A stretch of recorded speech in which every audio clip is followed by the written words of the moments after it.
సార్వత్రిక ఎన్నికల రెండో దశ పోలింగ్ నేపథ్యంలో వెస్ట్ బెంగాల్లో ఉద్రిక్తత నెలకొంది. పలు చోట్ల తృణమూల్ కాంగ్రెస్ నేతలు బీజేపీ కార్యకర్తల మధ్య ఘర్షణలు చెలరేగాయి. టీఎంసీ నేతలు తమకు ఓటు వేయకుండా అడ్డుకుంటున్నారని ఆరోపిస్తూ రాయ్గంజ్ గ్రామస్తులు 31వ నెంబర్ జాతీయ రహదారిపై నిరసనకు దిగారు.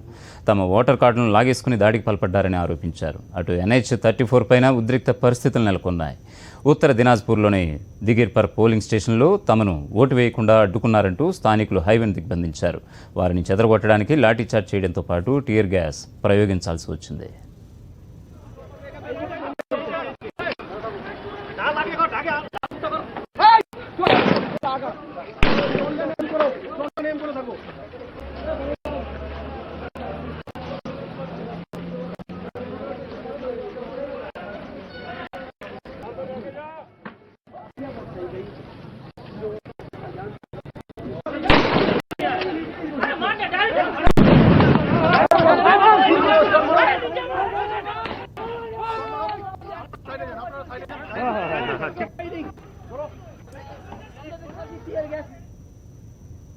సార్వత్రిక ఎన్నికల రెండో దశ పోలింగ్ నేపథ్యంలో వెస్ట్ బెంగాల్లో ఉద్రిక్తత నెలకొంది. పలు చోట్ల తృణమూల్ కాంగ్రెస్ నేతలు బీజేపీ కార్యకర్తల మధ్య ఘర్షణలు చెలరేగాయి. టీఎంసీ నేతలు తమను ఓటు వేయకుండా అడ్డుకుంటున్నారని ఆరోపిస్తూ రాయ్గంజ్ గ్రామస్తులు 31వ నెంబర్ జాతీయ రహదారిపై నిరసనకు దిగారు.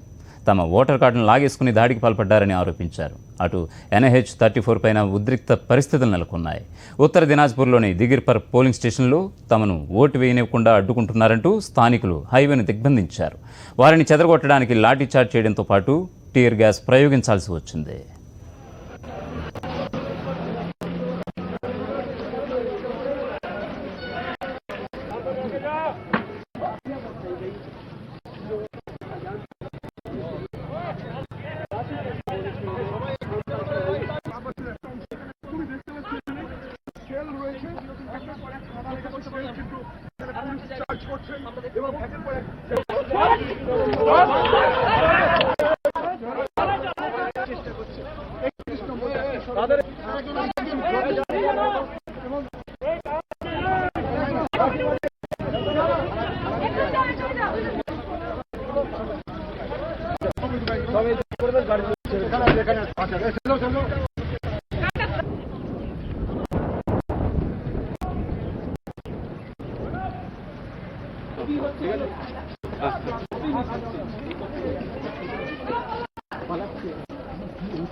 ও এটা